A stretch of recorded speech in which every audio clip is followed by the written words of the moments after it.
Hey guys, this is Nine Inch Nails on the PlayStation Network. I'm going to attach a clip to this clip of some PvP where you can see how well I survive. Uh, I'm going to share with you the biggest tips that I can possibly pass on, the most important things you can do to survive in PvP. Alright? Number one, okay, your talents. There are three talents that boost the effectiveness of your medkits. This is crucial. I cannot stress this enough. I'm sure everyone out there has their own opinion on what talents to use. Well, opinions are like assholes. Fuck yours. Alright? These are the talents you need to run. These three talents, it's an objective fact. These are the best talents to run in PvP. There is no debate to be had.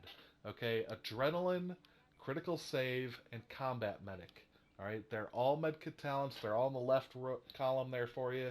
You can find them real easily. What you pick as your fourth talent is up to you.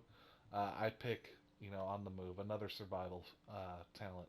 So basically, I want to survive all the time. I never want to go down. The next biggest tip I can give is to, no matter what type of build you have, whether you're running skill power or DPS or tank, if you do not have skill power as your major attribute on your backpack, you're an idiot. You're doing it wrong. Again, objective fact. There is no argument, no debate to be had on this particular subject, okay? You need to run skill power as your major attribute on your backpack. You can see right there, I have 6,600 skill power on my backpack. Now that is the effectiveness and the power that you're going to draw from that is going to be way better than critical hit damage on your backpack. Way better. All right. Again, it's going to increase your survivability. You run that first aid with overdose on it, and your heals are going to be awesome. They're going to be super effective. You're going to survive a lot longer. Also, same thing with the mask. You run your major attribute as skill power on your mask. This mask only has 3,700. It can go much higher than that. I'm using this mask because I'm running the sentry set at the moment, and it also has enemy armor damage and pulse critical hit damage on it. But regardless, you can have, like, I think it's 5,000 something skill power on your mask. Run it. Run the skill power on your mask and backpack. Without that, your skills are next to useless. It helps so much, and you're giving up so little. Okay, so those are the two main hints that I can give right now before 1.2 that will still be true after 1.2. Guaranteed, that is not going to change. You need to do those two things. You need to have your medkit talents, and you need to run the skill power as your major attribute on your backpack and mask. You do those two things, your first aid with overdose is going to rock, your medkits are going to rock, you're going to be jamming. You're going to be super survivor. The next thing you need to do, actually, there is one more thing I want to mention, is you need to have max armor, okay?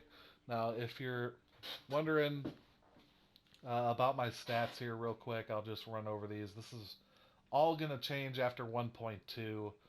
I'll try to stick to stuff that I don't think will change. I'm running an AUG just to show you that my defense is, my DPS is not inflated. My active talents on my AUG are brutal and deadly. Okay? I have a very nice AUG. Alright? The base damage on it at the moment is 12.8k. It's very nice. Um, let's see here. So as far as like how many stamina pieces you want to run and how many firearm pieces you want to run, you've got 6 pieces of gear. Okay? 6 pieces of armor. Now, your holster is going to have all 3. Hopefully. Alright? I feel for you if it doesn't. So there's 5 pieces left to talk about. I'm going to break it down real simple. 3 stamina, 2 firearms. That's my personal choice. That is an opinion. That's not an objective fact. That's how I like to run. I like to have a lot of hit points. My armor, hopefully, is maxed. Yes, it is. So, armor max is important. Your hit points is important. I wouldn't go naked without those. Okay, so I'm going to attach a quick clip that demonstrates what I'm talking about and how long you can survive in PvP. I hope you enjoy this. I hope you learned something from it. Okay, so this is my little PvP battle I got into. Nothing super special. First, I have to apologize. I was playing with my sensitivity settings on my controller, and this is the first day that I've ran with my sensitivity to the max. And so my aim is off in this video. It's clearly off. I've got plenty of PvP videos on my YouTube. If you want to check those out, you can. So my aim is a little bit off here, but that's okay. But mainly my purpose behind showing you this is to show that how well I can survive in PvP with the setup that I'm running. It's 1 versus 3 right now. It's going to be that way. You know, it's like a solid 5-minute fight right here. The other thing that I do in PvP is I lead people, and then, you know, the first one I try to spray them in the head as they come around a corner or whatever. And I've lost the advantage right there, so I'm booking it, or, you know, I'm going to run again and wait for a better spot.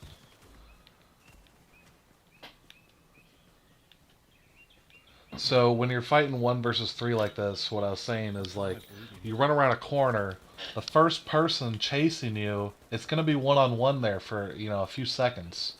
And that, you know, you can level them, shoot them in the head, put them down, and then you're in a much better spot. You try to stand there and go toe-to-toe 1v3, and it's not going to work out well for you.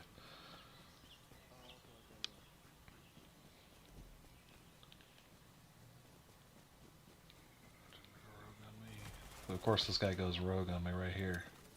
This is just what I was waiting for. He throws down a sentry turret, so I kind of run away from that a little bit. It's 1v... it's 3 versus 1. So far they've used, you know, a defensive signature ability, and they've used a shock turret. It's pretty cheesy shit. These guys are for all fighting three of one them have been person. trying to kill me for like a minute.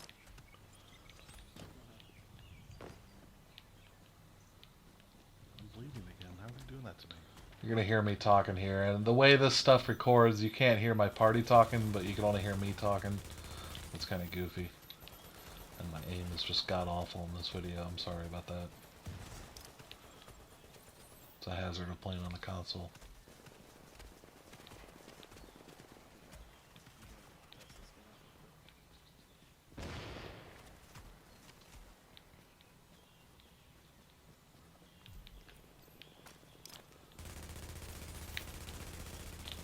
Again, see that strategy I told you about of waiting them come around the corner? It kind of evens out the playing field.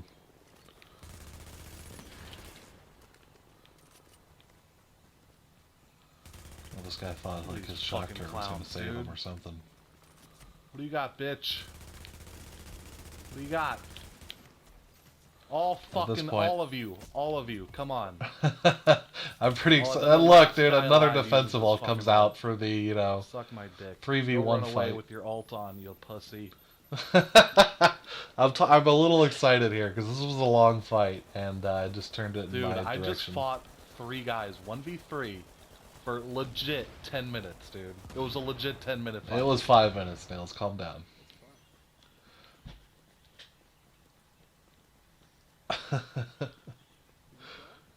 I killed all but one, and I'm following the last one. I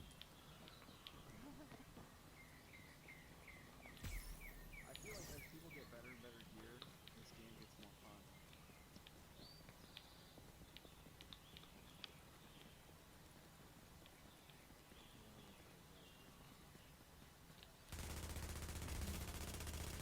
No one escapes my wrath. I just killed the last one.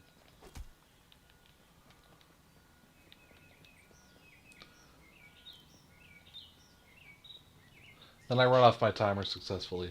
I never even saw him again, so I should end the video here shortly. But that's all, folks. I hope you enjoy.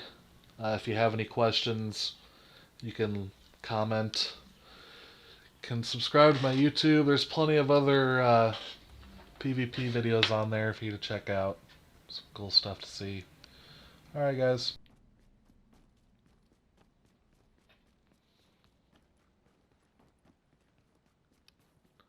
Dude, those guys have got to feel so ashamed right now.